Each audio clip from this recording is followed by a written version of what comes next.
gracias a todos por vuestra asistencia. Esta tarde, dentro de los actos con motivo de la celebración del Día Internacional de la Mujer, que como ya sabéis, este acto está organizado por la Asociación de Mujeres Marcilla, vamos a visualizar un documental, Las golondrinas. Este documental fue rodado en el Valle del Roncal en 2013, ya lo veréis, pero para hacer una pequeña introducción y ponernos en contexto, es una creación audiovisual que aborda las aventuras migratorias de las mujeres navarro-burgonesas en Zuberoa, en Francia, entre 1880 y 1930. La mayoría de ellas eran chicas jóvenes que partían en otoño y volvían en primavera, de ahí el nombre que les daban los habitantes de su zona, les llamaban las golondrinas. El autor, ya conocéis, José Antonio Perales Díaz, que está aquí a mi izquierda, es un antropólogo especializado en fronteras e inmigración, además de periodista. Actualmente es profesor asociado de Antropología Social en la Universidad Pública de Navarra y profesor tutor en la UNED, en la Universidad de Distancia de Tudela. Buenas tardes. Gracias, Leire, por tus palabras de presentación. Muchas gracias también a la Asociación de Mujeres Marecilla por darme la oportunidad de presentar aquí este trabajo. Y mi agradecimiento también, como no, a este querido público que nos acompaña. ¿Qué os voy a decir? Para mí es un placer, un gusto estar aquí en mi pueblo, en Marcilla, y ver estas caricas conocidas y queridas. Bueno, yo vengo a hablaros, como decía Leire, de las golondrinas, les hirondelles.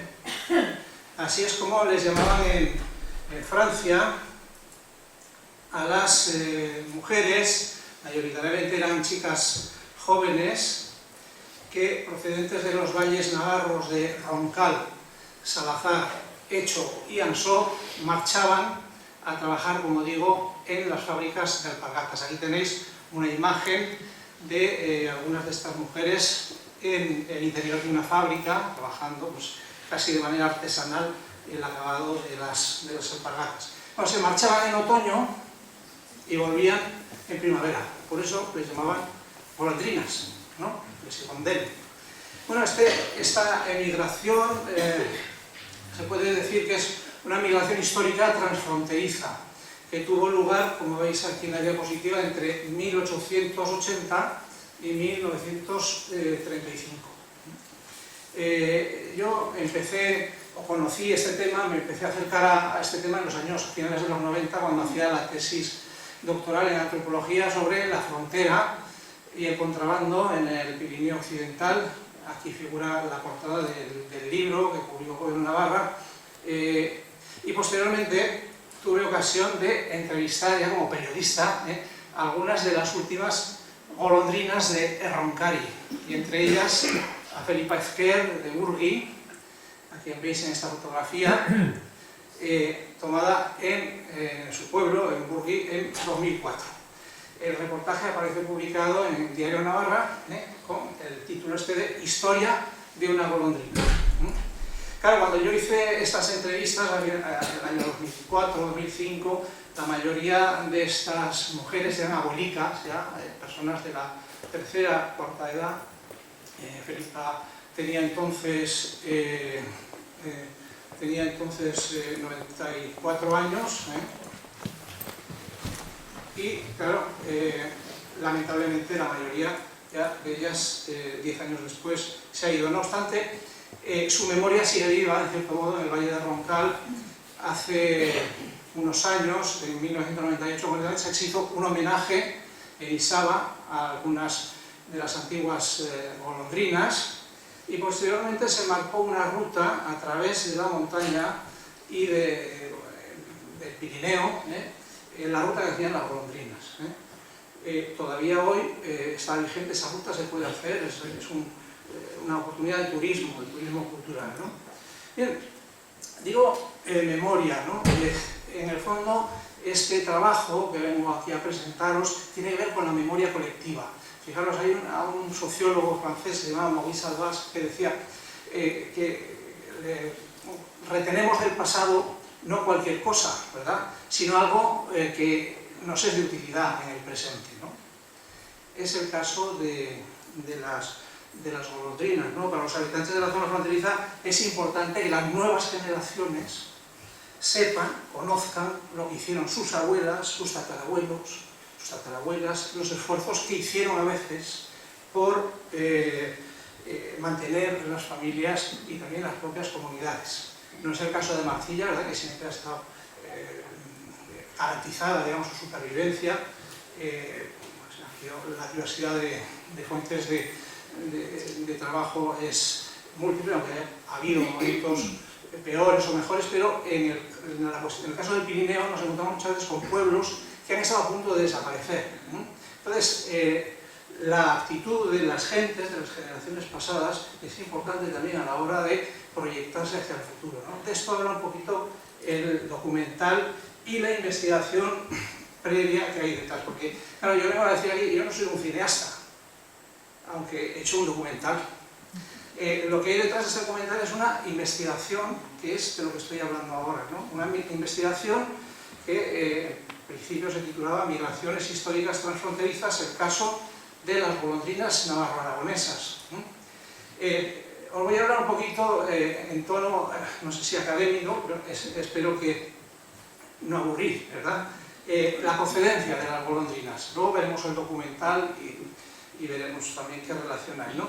Procedencia de las golondrinas españolas. Bueno, pues aquí tenéis los valles de Roncal y Salazar y los valles de Echo y Ansó, fundamentalmente, en la Jacetania, en el Pirineo Oscense. De aquí procedían la mayoría de estas chicas que iban a trabajar, como digo, fundamentalmente a la población de Mauleón y Sag, que aparece aquí en el centro de ese mapa, y también a otras localidades, pequeñas ciudades del sur de Francia, como Ologon-Saint-Méry, etc. Bueno, el destino de las golondrinas roncalesas, si queréis ver un poquito en el mapa cómo ubican los franceses esta región, aquí aparece a la derecha, perdón, a la izquierda, en rojo está la región de Aquitania. A la derecha aparece el departamento de los Pirineos Atlánticos. Una parte de los Pirineos Atlánticos es el País Vasco Norte, Iparralde, y dentro de Iparralde la provincia de Suberoa. Bueno, pues ahí en Suberoa, que es la provincia limítrofe con Roncal, es donde prendió esta incipiente industrialización a finales del siglo XIX, principios del XX. Aquí podéis ver en este mapa, sacado de Google, el itinerario actual de este viaje. Es un viaje muy corto, desde Burgui hasta Mauleón, fijaros que no hay más que 86 kilómetros. 86 kilómetros hoy se hacen en coche por el puerto de Larro o por la Piedra de San Martín. Pero claro, hace 100 años no existían estas carreteras y las chicas iban andando este camino a través de la montaña, del bosque, en 2 o 3 jornadas. Entonces es interesante además oírles contar el viaje, porque era un viaje arriesgado, podía en el Pirineo caer la niebla de repente.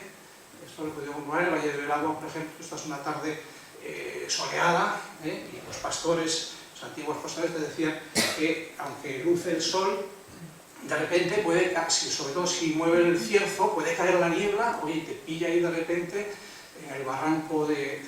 Por cierto, hay un barranco en este itinerario que se llama el Cerro Marcilla. Pregunté, bueno, ¿le llaman Cerro Marcilla o Cerro Las Latas? Creo que habla uno de los entrevistados en el documental de esto, ¿no? Es un sitio peligroso, hay unos barrancos donde los caminantes se podían despeñar. Entonces, había unas latas para avisar por el sonido del riesgo de caer por uno de estos. Bueno, un viaje corto en estos días, pero en aquella época duraba hasta 3 jornadas hacer este itinerario, con el peligro también de que se salía el oso, que era uno de los temas recurrentes en este viaje. Hoy, como digo, hay una ruta que se puede hacer, una ruta montañera, para llegar a este destino que es Mauleón y Sag, a finales, principios del siglo XX. Voy a poner alguna otra fotografía, vista general de Mauleón a principios del XX. Bueno, antes que yo ha habido algunos investigadores que han trabajado sobre este tema. Uno de ellos es Georges Birs, un geógrafo francés que hizo un trabajo de geografía humana sobre este tema, la población y la industria de Mauléon en los años 60, y posteriormente hay una historiadora francesa, Véronique Inchauspé, que hizo también un trabajo como de etnografía, de recopilación de la memoria en la parte francesa. Yo personalmente me he acercado a este tema desde planteamientos ligados a la antropología histórica, a la antropología política y también digamos, a la antropología visual. Hay una rama de la antropología que utiliza el vídeo, las fotografías, para transmitir, para investigar también y para transmitir, para poner en escena los resultados de la investigación, ¿no? Entonces, yo me centro un poco en el análisis de este proceso migratorio, porque es interesante desde el punto de vista académico, tratando de vincular estas migraciones locales con procesos globales y transnacionales, que son temas de interés hoy. Bueno, ¿por qué estudiar esta oleada migratoria que pasó hace 100 años? Perales, eres un romántico, me decía un amigo mío, sociólogo, porque estudia los temas cuando se acaban. Bueno, es lo que tenemos nosotros, los antropólogos posmodernos, o modernistas, permitirme el academicismo, que no nacimos ayer, que pensamos que el pasado y el presente están interrelacionados. Hay un antropólogo haitiano que a mí me gusta mucho, que se llama Michel Fouillot, es un antropólogo de Nueva Jornada, digamos, que dice algo así como: necesitamos historias que ningún libro de historia puede contar.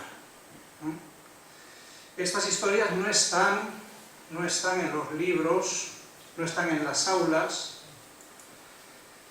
y menos aún en los libros de historia, están en las lecciones que aprendemos en casa de nuestras madres, nuestros tíos, nuestras abuelas. Fijaros, esta fotografía de Nicolás Ardanaz refleja esta situación de transmisión de la cultura no con mayúsculas, sino esa cultura de la que hablamos los antropólogos, es esa cultura que es patrimonio de todo el mundo, no solo de las élites, ¿no? Es decir, entonces, necesitamos historias como esta, que se aprenden, como digo,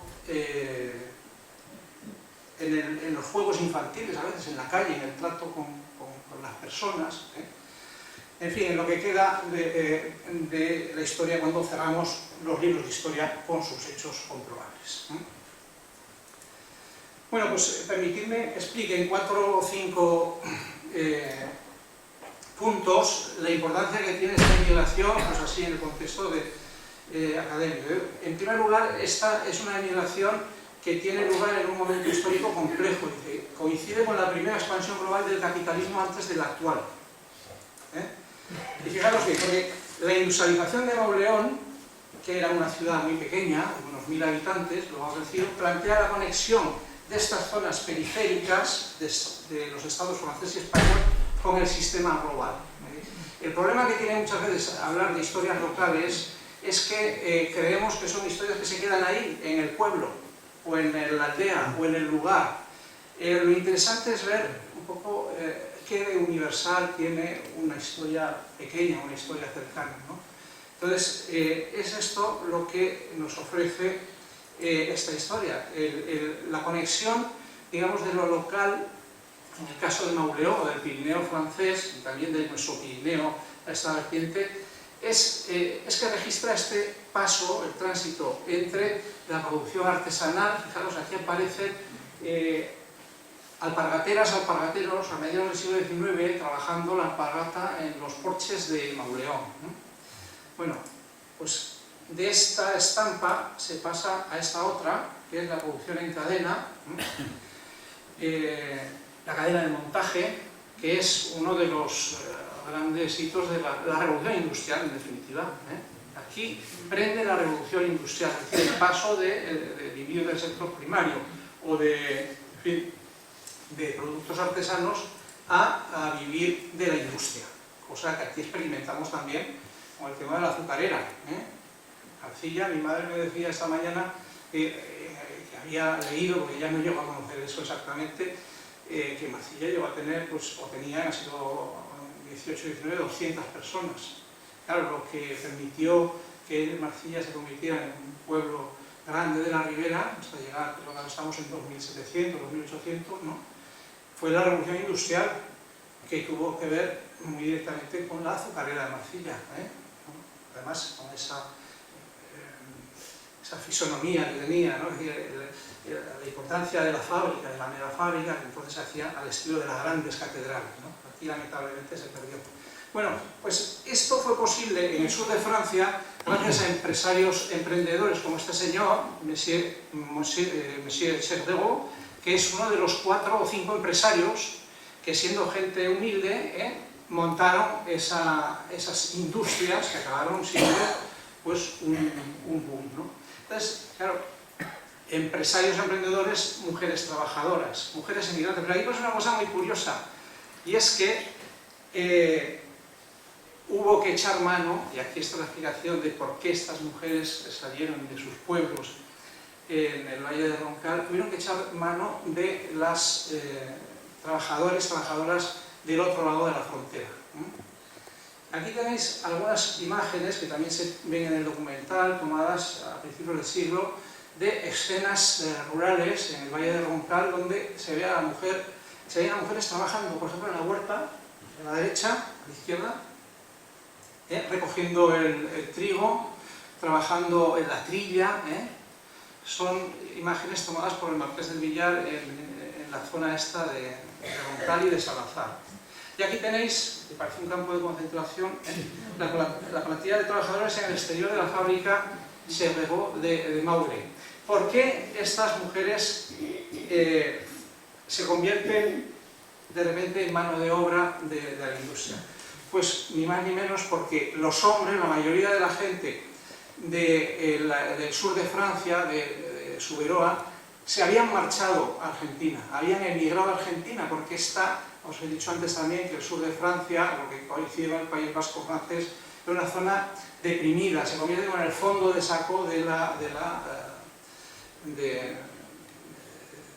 República Francesa. Entonces muchos emigraron a mediados del siglo XIX, estas escenas son tomadas en los barcos que iban a Argentina, y entonces, claro, se quedaron sin gente, con lo cual, y esto es interesante, por ejemplo, desde el punto de vista de la frontera se convierte en un mecanismo regulador de los flujos económicos. Esto suena un poco así raro. La frontera siempre ha sido el límite de los estados, pero a partir de este análisis, por ejemplo, se puede ver cómo la frontera es algo más, es un mecanismo que sirve para regular los flujos económicos, ¿no? Aquí tenéis una imagen en la frontera, precisamente, el uniforme de la Guardia Civil y algunas de las golondrinas ahí bien vestidas, bien trajeadas, luego hablaremos de eso, cerca de las gargantas de Cacuet. En la parte francesa se puso en marcha un trenecillo que, una vez cruzado el Pirineo, permitía hacer el trayecto final hasta Mauleón, que está aquí. Bueno, otra cosa interesante es ver cómo se constituye una comunidad allí transnacional. La emigración periódica, os he dicho antes que las mujeres iban en otoño y volvían en primavera. Era una emigración, por tanto, un camino de ida y vuelta, ¿no? Pero allí se creó una comunidad que podríamos definir hoy como translocal o transnacional. Esta es una imagen de un barrio de Mauleón, donde se desenvolvía la vida de estas mujeres. Algunos chicos franceses que estaban por ahí al retoptero consiguieron engatusar alguna golondrina, ya que yo acababa en boda a veces, como podéis ver aquí en esta estampa, esta escena de los años 20, que aparecen las novias vestidas de negro. Esta es una imagen más reciente, pero que refleja esa comunidad de gente de este lado que finalmente acabó mezclándose y quedándose a vivir allí. Y ya para ir terminando os voy a hablar de la buena imagen que tenían estas mujeres, que es una de las cosas más chocantes. Les llamaban golondrinas. Y claro, siendo emigrante no es lo mismo que te llamen golondrina que te llamen estornino, ¿no? Estornino, no es broma, porque estornino es como les llamaban a algunos emigrantes en otras partes del mundo. O sea, por ejemplo, los emigrantes valencianos, esto está documentado en Argelia en los años 30, por ejemplo, era un país muy emergente y había emigración de España a Argelia. Bueno, pues allí les llamaban a los emigrantes valencianos estorninos. Claro, estorninos, recordad la película de Hitchcock, los estorninos son unas aves inquietantes que se suben a los cables de la luz, que lo ensucian todo. Es una ave inquietante. En cambio, la golondrina, en nuestra cultura occidental, es una ave de buen agüero, ¿no? Hay varias leyendas que hablan de esto, ¿no? O sea, entonces, a mí me intrigaba el ver cómo, siendo inmigrantes, estas mujeres tenían tan buena imagen que un escritor les puso ese nombre. Es curioso porque, además, el nombre de golondrina se lo pusieron en Francia. Aquí yo preguntaba a los abuelos del Valle de Roncal y me decían, no, aquí eran simplemente las mozas que iban a Francia. O sea, que el nombre golondrina lo pusieron los franceses cuando veían llegar a estas mujeres vestidas de negro y que llegaban arracimadas en grupos y que traían, según decían ellos literalmente, la alegría de vivir, de joie de vivre, en francés, proyecta una imagen pues realmente positiva, que es interesante. Además cantaban, las golondrinas cantaban, creo que hay una jota que dice así, ¿no? Las golondrinas cantaban, sabéis que los franceses son bastante sosos a la hora de hacer la fiesta. Ellos admiran de los españoles, sobre todo eso, faire la fête, es una cosa mítica para ellos. De hecho, de Bayona y de por ahí, en San Fermines, pues vienen muchos que, en fin, están como fascinados por la fiesta que se ha perdido en Francia. No hay fiestas como los Sanfermines, ¿no? Bueno, pues estas mujeres cantaban, montaban sus mascaradas, le llamaban así entonces, teatrillo, fijaros, 1950, mascarada española en Mauleón. En fin, esta es la historia que yo venía a contaros de las golondrinas navarronesas. He preparado el comienzo de un documental que ahora vais a ver y que está, digamos, en fase de proyecto.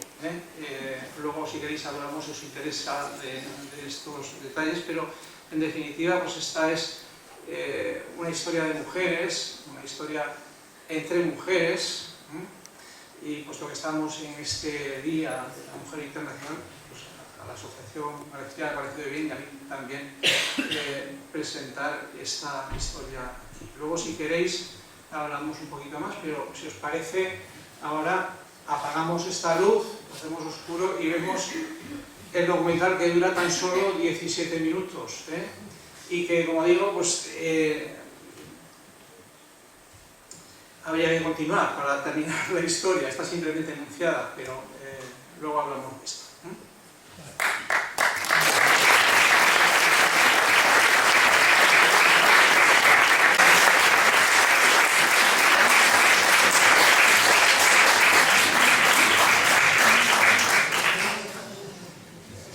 Gracias, muchas gracias. Bueno, ahora no sé si tenéis preguntas, algo que queréis comentar. Si no, empiezo yo a preguntar. ¿Nadie? Bueno, pues te pregunto yo. Primero, ¿por qué elegiste, bueno, ya has comentado, cómo nació la idea del documental y por qué este tema? ¿Y cómo se ha hecho? Bueno, una pregunta muy directa de una auténtica profesional. ¿Por qué elegir este tema? En principio, para un documental, pues en principio podría decir porque es una historia bonita. Me parece que es una historia bonita. Es una historia nuestra, de navarros, de aragoneses, de gente de la frontera, de uno y de otro lado. Y luego es una historia poco conocida, ¿no? Se conoce bastante, quizá, la figura, las historias de los almadieros o de los pastores roncaleses que bajaban y bajan todavía las Bardenas por la cañada, ¿no? son historias bonitas también, la de los pastores o armadillos, pero son historias ya contadas, ¿no?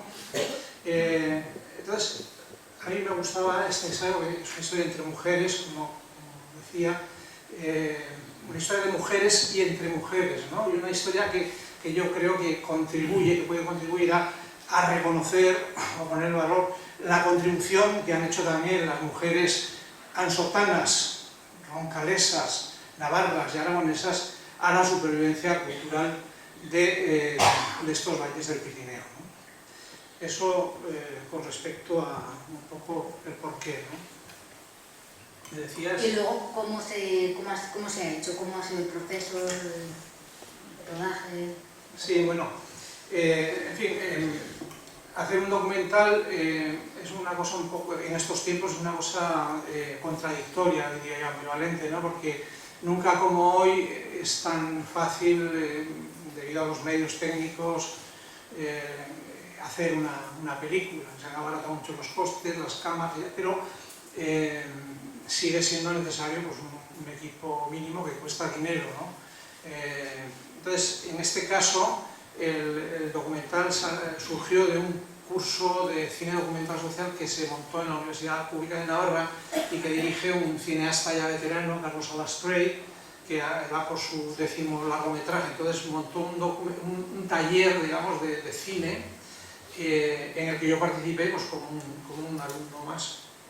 Entonces el taller estaba montado de tal forma que había que diseñar un guión y tal, y finalmente se seleccionaba 1 o 2 trabajos y la universidad ponía un dinero para esto, ¿no? Entonces se podía contar con cámara profesional, un sonidista y luego un montaje, pues todo muy económico, muy low cost, pero al menos estaba lo básico, ¿no? Entonces eso fue. Luego, claro, aquí ha ido creciendo digamos, el documental a partir de ese presupuesto pequeño, pues gracias a la contribución, a la colaboración de algunos amigos, por ejemplo, algún amigo, amiga que ha hecho algún pedido como actriz, como actor, algún compositor, amigo también, que diseñó la música, es profesor para el documental, y en fin, ellos han sido un poco la levadura que ha hecho crecer un poquito este proyecto que, como veis, es un proyecto modesto, ¿no? No es una cosa comercial ni muy que haga alarde del medio, sino todo lo contrario. Antonio, Sí. en aquellos tiempos iban a la deriva, digamos, sin trabajo, o iban a buscar trabajo, o ya iban parece ser que necesitaban papeles para, según argumentar en el documental, que necesitaban papeles porque esta señora falsificó los papeles, ¿no? Pero iban, como vienen ahora aquí a Europa, que se montan en un barco, otros se echaban a andar al monte y iban a buscar trabajo, o ya iban poco más o menos con el trabajo asegurado. Bueno, iban porque había trabajo, es decir, que siempre que había un efecto llamada. O sea, iban a buscar. Pero iban, claro, sin un contrato de trabajo, si es eso lo que preguntas. Pues, bueno, en principio iban porque previamente habían ido otras chicas de los pueblos, en fin, es el boca a boca lo que suele funcionar en los procesos migratorios, ¿no? Pero hay que decir que la mayoría eran ilegales, es decir, no tenían contrato de trabajo y cruzaban la frontera, pues a veces de manera clandestina, Claro, las condiciones de trabajo y de vida allí eran duras, muy duras, trabajaban hasta 12, 14 horas y los salarios, sobre todo en las primeras etapas, eran muy, muy bajos. Es curioso, sobre todo una de las cosas que más me sorprende de oír contar estas historias allí es esa dignidad, ¿no? de estas mujeres que viviendo en condiciones pues, bastante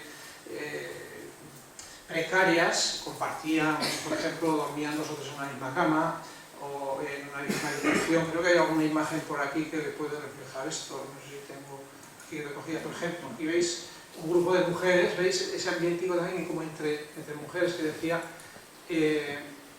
que Entonces vivían en condiciones precarias, pero con una dignidad de puños raídos, pero bien planchados, ¿no? Un poco así. Y luego es muy curioso porque muchas de ellas no cobraban el dinero, inicialmente no cobraban dinero, sino que cobraban en especie. Luego esto fue evolucionando. Claro, esto empezó en 1880 y terminó en 1930. Fueron cambiando las condiciones de vida de estas mujeres, sobre todo gracias a las reivindicaciones sociales, los movimientos, como algunas huelgas que protagonizaron parte de los trabajadores de esto. Y coincidió sobre todo con el crack de 1929, que fue una cosa a nivel mundial, pues también estas mujeres fueron poco a poco ganando terreno, pero pese a todo eran condiciones pues, bastante bajas. Por eso era lo que necesitaban los empresarios, sobre todo la mano de obra barata.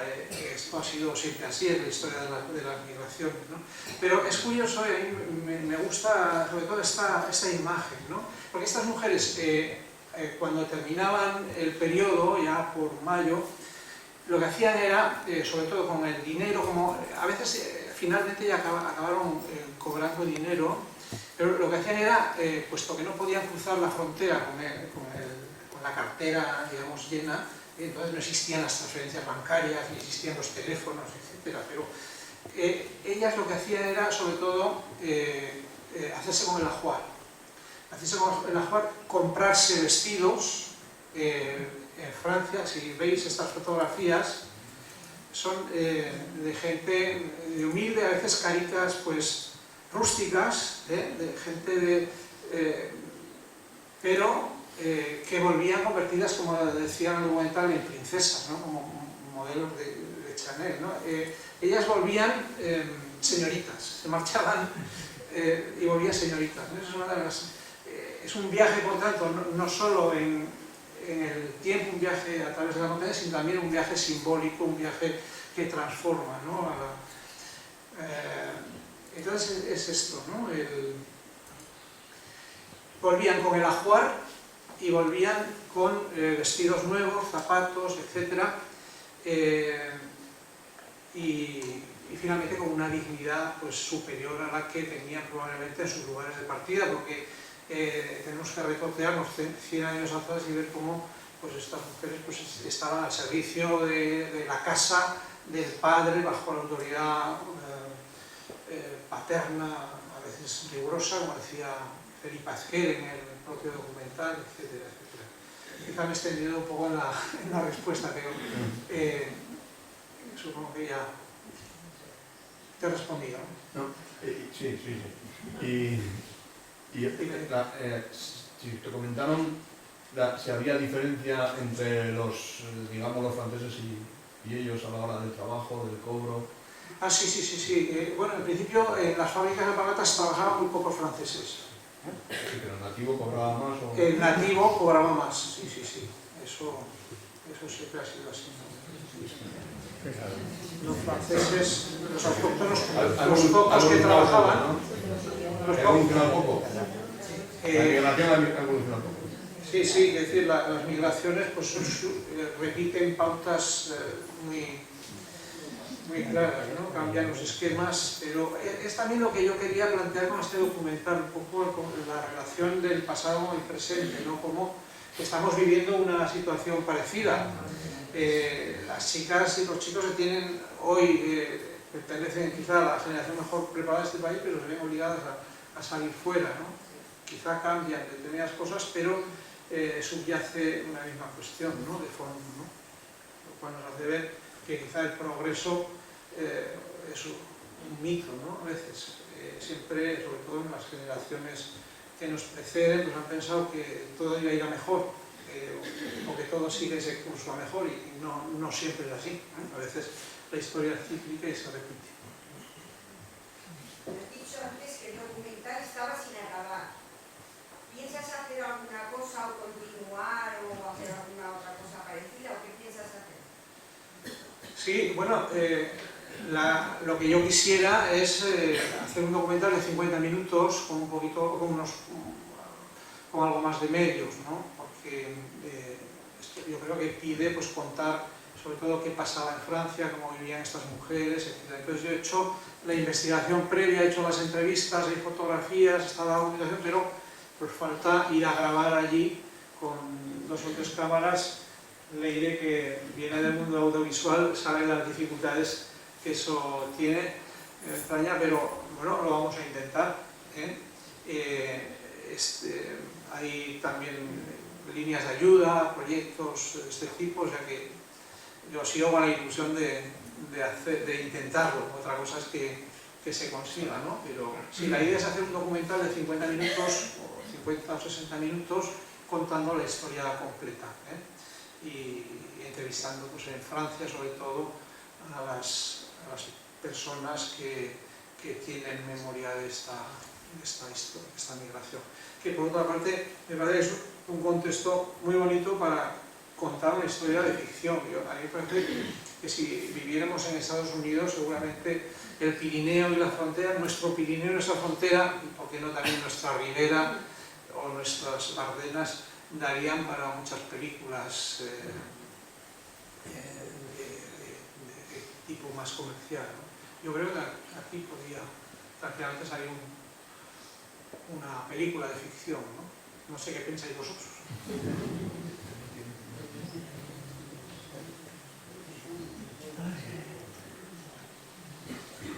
¿Y tiempo, Fernández? ¿Cómo? ¿Tiempo para terminar? ¿Tiempo? ¿Tiempo que te costaría Hombre, llegar al final de la historia? Esto con dinero se hace muy rápido. Y sin dinero, pues tienes que andar ahí trampeando, haciendo, alargando. No, pero Del gobierno de Navarra no hay historias para sí, eso. sí, pero hay mucha competencia. Es difícil. No, lo vamos a pero, intentar. por ejemplo, esta historia yo pienso que merece una ayuda importante, ¿no? Estamos hablando de gente desde más de 100 años, ¿no? Que hicieron porque el norte de Navarra siguiera sobreviviendo, ¿no? Si de ti o de vosotros dependiera, pondríais... no os pido dinero, digo, si daríais luz verde a una ayuda, una pequeña ayuda para esto. Si fuera de hombre, seguro que estaría hecha.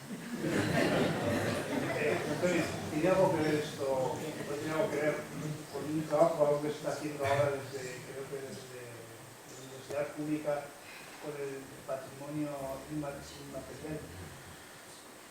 Sí, claro. El Archivo del Patrimonio Inmaterial es un proyecto de la Universidad Pública de Navarra que lleva varios años y que lo que pretende es recuperar la memoria viva sobre todo de las generaciones últimas, ¿no? o las de la tercera y la cuarta edad, ¿no? O sea, recoger testimonios de la etapa preindustrial, ¿no? Se está haciendo por muchos pueblos de Navarra y un equipo ahí sí que hay dinero y un equipo de gente detrás trabajando en esto, y luego están respondiendo bastante bien los ayuntamientos que bueno, suelen reunir El jueves me lo presentaron a nosotros.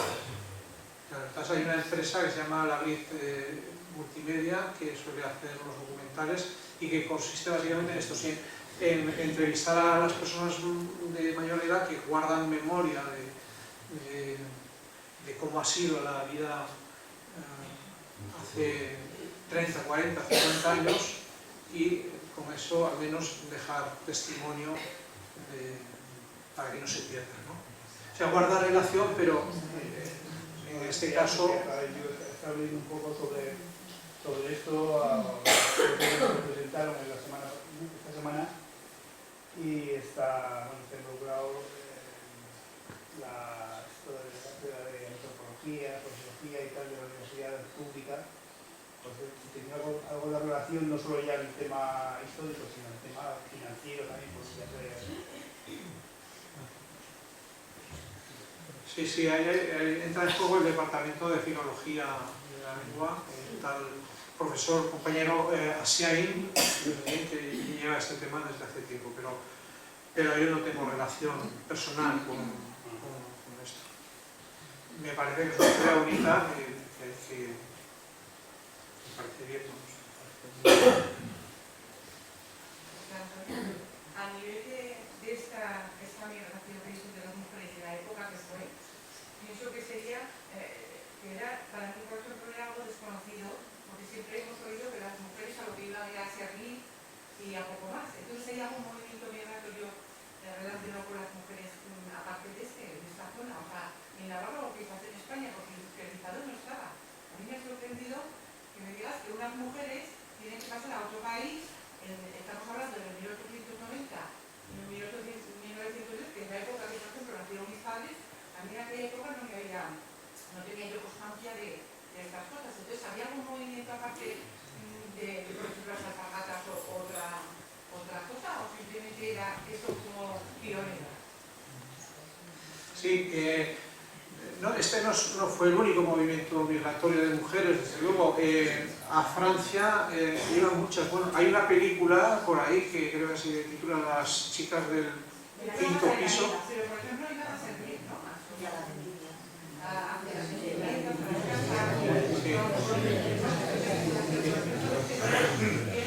Ha habido periódicamente migraciones de España a Francia. Por ejemplo, en el siglo XIX hubo bastantes movimientos a Burdeos.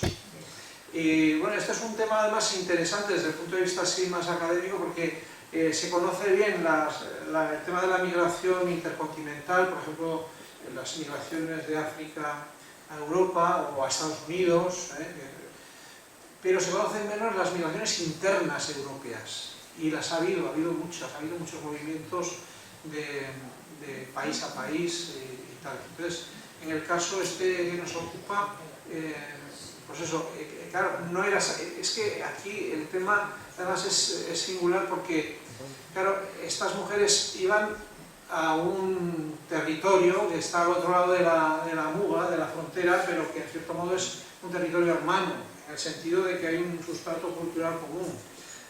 Las mujeres del Roncal hablaban euskera, lo mismo que en la parte norte, que también forma parte, pues, del ámbito cultural vasco. Es decir, que una cosa es la separación de países, de estados, y otra cosa es territorio común desde el punto de vista cultural, que es el País Vasco, ¿no? Entonces, en este caso, para muchas mujeres, ir a Mauleón era ir a su propio país, ¿no? Aquí entra también el tema del nacionalismo, ¿no? El tema del nacionalismo es no nacionalismo, con todas sus ambivalencias y sus contradicciones, ¿no? Pero, claro, es curioso, muy interesante además, cómo estas mujeres cumplen un papel cultural importantísimo, ¿no? Porque, claro, los hombres, esto lo decía Caro Baroja, el antropólogo, los hombres, los pastores y los armadillos bajaban a las Bardenas y ya pasaban, pues, la mayor parte del año aquí, no utilizaban el euskera, con lo cual en Roncal y Salazar, en estos valles, los hombres dejaron de hablar el euskera. Quienes lo hablaban eran las mujeres, porque entonces llegó a decir el Caro Baroja que cuando estas mujeres iban a Francia, por ejemplo, podían entenderse con la gente del otro lado en euskera. Y finalmente el francés es el que dominaba, o el que acabó dominando, y en este lado también se perdió. De hecho, hay un hito que está señalado en el valle de Roncal, y de 1958,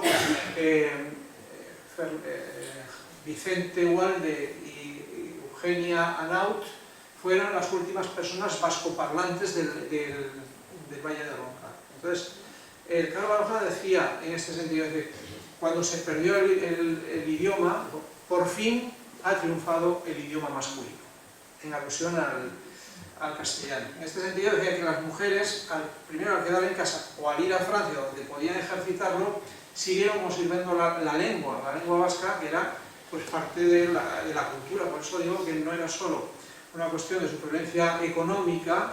Estas mujeres, aunque no ganaban mucho dinero, ganaban para sí, y pues volvían, pues, dueñas de su propio destino, entre comillas, en tanto que las que seguían un poco en el esquema tradicional de la vida rural en Navarra, en muchos otros valles, por ejemplo de la cuenca de Pamplona o del propio cauce del Aragón, pues lo perdieron, ¿no? Pero insisto en esto, o sea, no ha sido la única migración. De hecho, el título del trabajo es Migraciones históricas transfronterizas o migraciones internas europeas, y este es un caso más, ¿no? Este es un caso más de migraciones. Pero a mí lo que más me gusta quizá de esto es el viaje en el tiempo y la transformación que supuso para estas mujeres el dejar su casa y marchar a otro lugar, ¿no? Que es la parte feliz también de la migración. Normalmente cuando la gente migraba era pues para traer dinero o enviar dinero. Vamos, claro, lo que hemos conocido nosotros. Entonces lo que me ha chocado muchísimo era que no podían pasar dinero. O sea, que iban como pues para sobrevivir durante el invierno, ¿no? Para poder alimentarse, y comprarse, como dices, el ajuar, pero para ellas no era ni para seguir manteniendo a la familia, ni para que la familia estuviera mejor, ni para poder comprarse aquí una casa. Eso es lo que me ha chocado, o sea, la diferencia de lo que es el sentido de la migración que tenemos nosotros metido, que quizá es más como ahora. O sea, la gente joven ahora se va para sobrevivir, no para mandar el dinero a casa. Es como, no sé, pega un poquito más. Sí, efectivamente, bueno, en algunas familias era quitar una boca más, porque realmente en el Valle de Roncal, a principios del siglo pasado, pues se vivía unas economías de subsistencia, ¿no? Y entonces, si eran, como el caso de Felipa Ezquer, 10 o 12 hijos, pues que se marchara era una boca menos. Pero ellas conseguían pues una cierta autonomía y luego una diferencia muy grande. Nosotros pensar en lo que era la vida en un pueblo de la montaña a principios del siglo pasado, o sea, a las 8 a casa, a trabajar en la huerta, si no, a ayudar a la madre, o sea, era una vida muy, muy dura para las mujeres sobre todo. En cambio, ir a Mauleón, aunque era una ciudad de 5.000 habitantes, o cuando iban las mujeres podía aumentar la población en 2 o 3.000, era una ciudad con grandes almacenes, o sea, galerías modernas, hay fotografías de la época. Las mujeres podían ir a un supermercado, una especie de hipermercado de hace 100 años, como el Corte Inglés aquí o el Leclerc, tal, pero hace 100 años. Podían ir al cine, podían ir a bailar, podían, en fin, vivir la libertad, siempre dentro de esos límites. Y un poco es el contraste entre la vida rural y la vida, era un escaparate, digamos, al mundo moderno, a la industrialización, insisto, que se había instalado al otro lado de la frontera, tan solo 100 kilómetros de distancia. Es un poco eso. Más que el dinero, por tanto, era esa otra cuestión, que yo creo que es importante también en las migraciones. Es decir, no hay que pensar en las migraciones como siempre en su aspecto triste o melancólico, sino que también las migraciones te dan te enriquecen efectivamente y te dan una visión pues mucho más amplia y también alegre, ¿no? Vosotros los que habéis salido también podéis contar de esto, ¿no?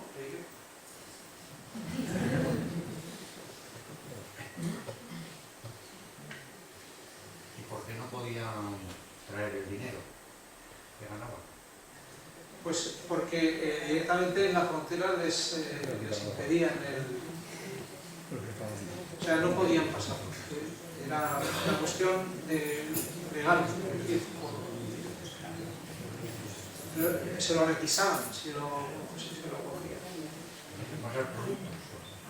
Tenían que pasar el dinero en género, digamos. De ahí no solo el ajuar, también traían pues planchas, determinados electrodomésticos pequeños de la época que traían también las golondrinas, ¿no? A su retorno.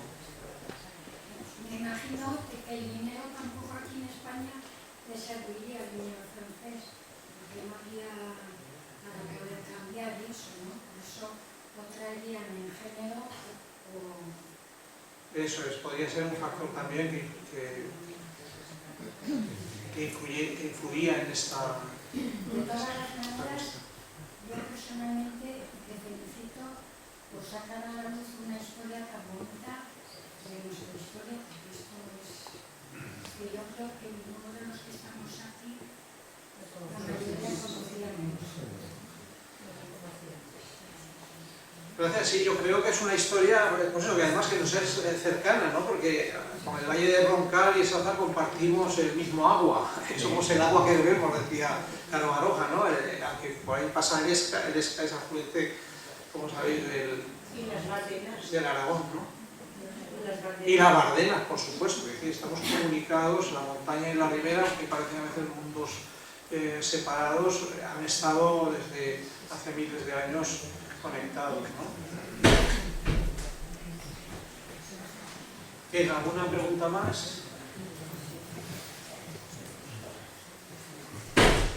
Quizá me faltaba comentaros una pequeña cosa con respecto a la canción. Habréis visto que hay una canción que empieza y termina muy emotiva, que es de Alfredo Kraus, que se titula precisamente La golondrina. Eso fue una canción muy buscada, puesto que, como sabéis, hace 100 años, en la Belle Époque, no estaba todavía de moda el rock and roll o las canciones pop, lo que se llevaba era el bel canto. Entonces, esa es una canción que además está cantada por Alfredo Kraus, pero bien podía haber sido cantada por Julián Gayarre, que era nacido en Roncal, ¿no? Por eso también la música tiene en este sentido un especial sentido, un significado para el documental. Muchas gracias a todos por asistir y esperamos que os haya gustado. No hay ninguna pregunta más.